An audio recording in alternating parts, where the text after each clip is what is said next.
रे भोले रे गढ़ में भाग रे आज मार भोलियो ये बेठो रे गढ़ में भाग रे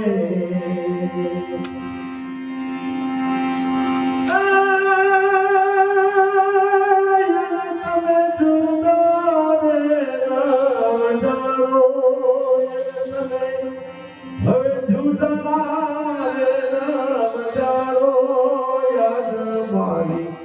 रे गढ़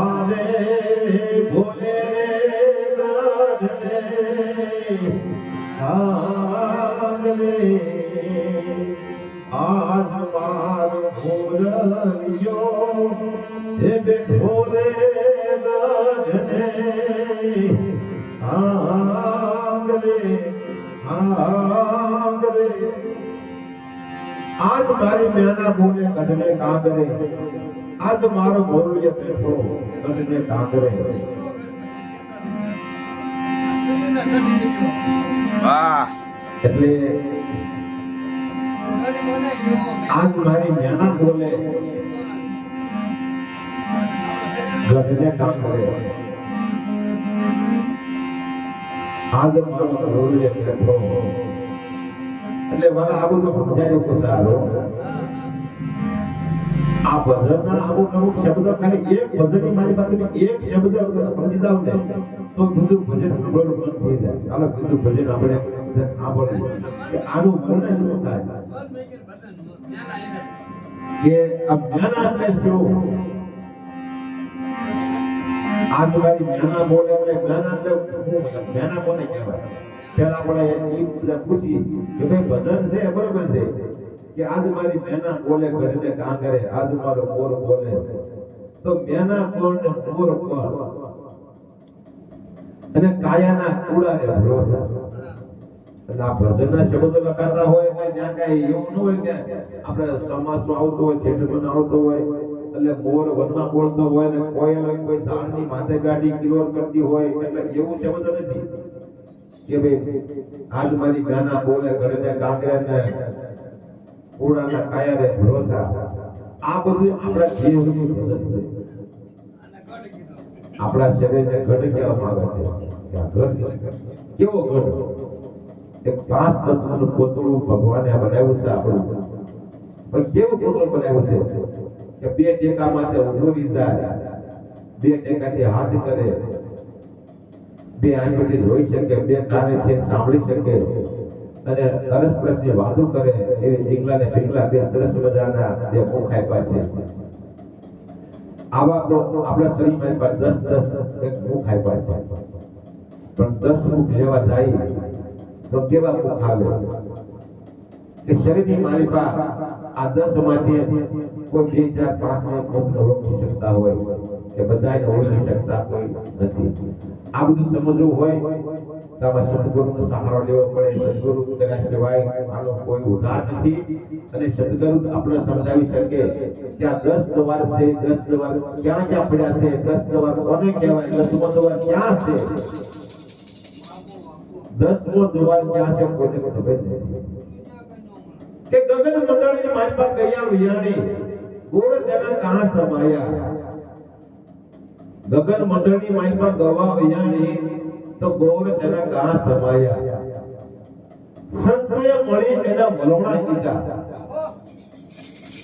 સંતોએ મળી એના વલોણા કીધા તો એના માખણ કોઈ સંત વિરલે પાડે એટલે ગગન મંડળ એટલે ગગન મંડળ આકાશમાં નથી ક્યાંક હોતું એ જમીનમાં ખોદતો નથી હોતું સદગુરુની સાયા હોય સદગુરુની કૃપા હોય સદગુરુનો આશીર્વાદ હોય તો ગગન મંડળના દર્શન થાય તમને જોવાનું મળે તમને સાંભળવા મળે કે ગગન મંડળ ક્યાં છે ગગન મંડળ કોને કહેવાય મને ખ્યાલ છે એટલે કહું કે ગગન મંડળ આપણા મસ્તકની મારી પાસે ગગન મંડળ બીજે ક્યાંય નથી કોઈ કહેતું હોય બોલતું હોય કે આપણે કાંક બતાવો સમજાવો પણ કોઈને સમજવાની જરૂર નથી ગગન મંડળ આપણા મસ્તકની મારી પાસે આને ગગન મંડળ કહેવામાં આવે. આની માલિપા જે ગવા વિયાણી તો આકાશમાં ગવા નથી ગયા કે ત્યાં કોઈ સંતો નથી કે આકાશમાં કઈ જમીન નથી કાંઈ કે ત્યાં કયું પાણી છે કે એને વાસિકા કરવા દે. અહીંયા ગગન મંડળ છે, આમાં ગવા વિયાણી. ગવા એટલે એક માણસની ધારણા, એક સંતનો આશીર્વાદ, એક સંતોએ સમજાવેલા આપણને શબ્દ રૂપી વચન આપેલા. એ વચનમાં તમે પરિપૂર્ણ થઈ જાવ અને તમને કશું જોવા ન મળે, તમે તમારું સર્વત્ર બધું ભૂલી જાવ અને એક તમારું નામ રહી જાય. એ ગગન મંડળ છે. ગગન મંડળની જગ્યા કોઈ હોતી નથી. સાધુ સંતો સિવાય ગગન મંડળમાં તમને જવા કોઈ દેતું નથી.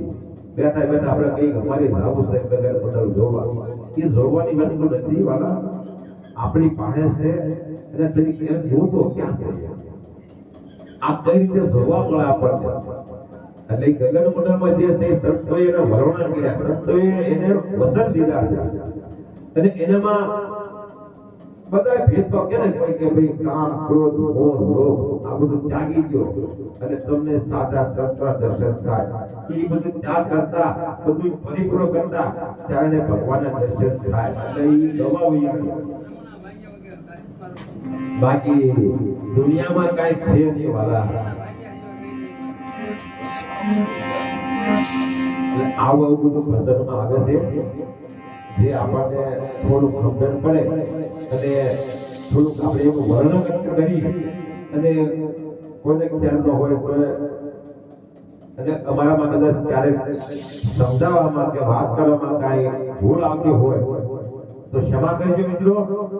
પણ જે આપણે કાંઈ કલા આપી હોય ભગવાને કે કાંઈ પીરસવાનું હોય તો પીરસી નાખીએ. આપણે જે આવડે એ આપણે એક ઉદાહરણ તરીકે આપણે એક નાનો જો પ્રસંગમાં આપણે વાતો કરતા હોય. આ બધી વાતો છે મિત્રો, પણ જે જેને લાગતું હોય કે આ બરોબર છે એના માટે બરોબર છે, અને જેને કોઈને ના ગમતો હોય તો પણ આ વસ્તુ છે તો આનું ઉદાહરણ લેવા માટે અને આવા પાઠ આપણે મોકલવા માટે આ મારી નમ્ર વિનંતી છે કે કોઈને સાદું આમાં ખ્યાલ હોય તો અમને સમજાવજો પાછા. એટલે અમને જેવું આવડે છે એવું તમે વાતો કરવાની છે ઘરે બેઠા ભગવાનના સાનિધ્યમાં. પણ જે આવતું હોય તમને ખ્યાલ હોય એ તમે બેસતા હોય વાલા. એટલે એવી ધરતી ખેડાઓ રાજા હે રામની હે ધરતી ખેડાઓ રાજા રામની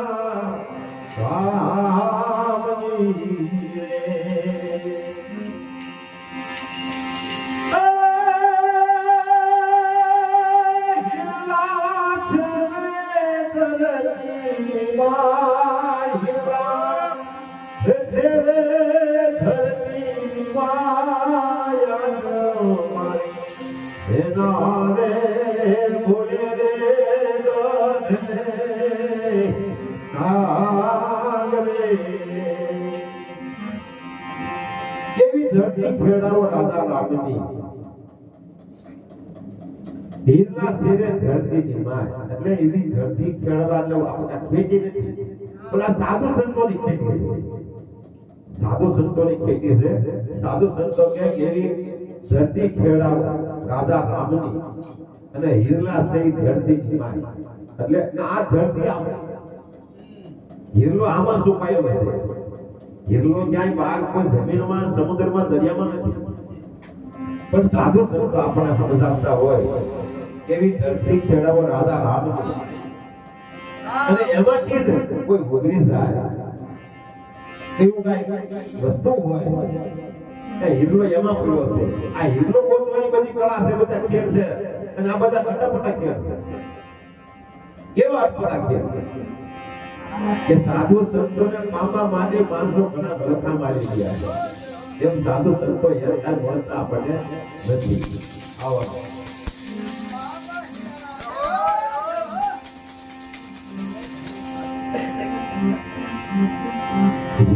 ઉગલો થરે રે વનમાં એકલો રે ઉગલો થરે રે વનમાં એકલો રે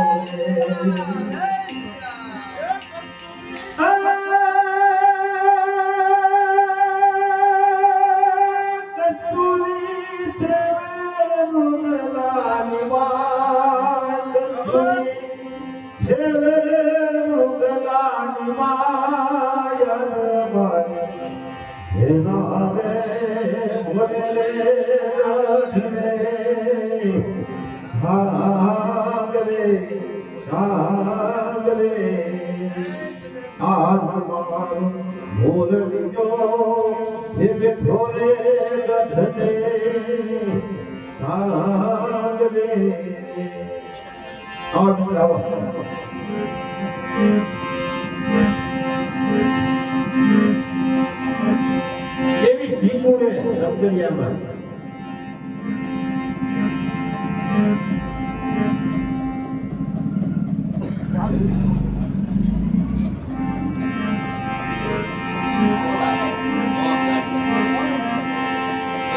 એવી સિંગુરે સમજણિયામાં નિપતે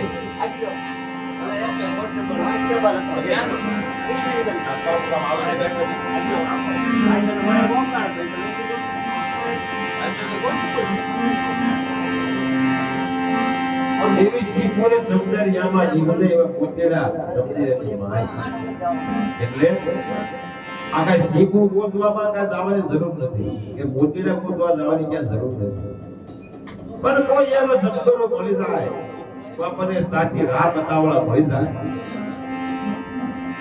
તો શીખવું અને મોટેડા બધા આપણા હૃદયમાં બેસેલા છે પણ એને ગોતવા અઘરા છે એને ગોતી નાખો એટલે મોટેડા આપણા હૃદયમાં છે શીખવું આપણા હૃદયમાં છે આ કોઈ વસ્તુ બાદ છે નહીં એટલે એવી બેના દે વિકરણ દેવું એક છે હે બેના રે વિકરણ દેવું એક છે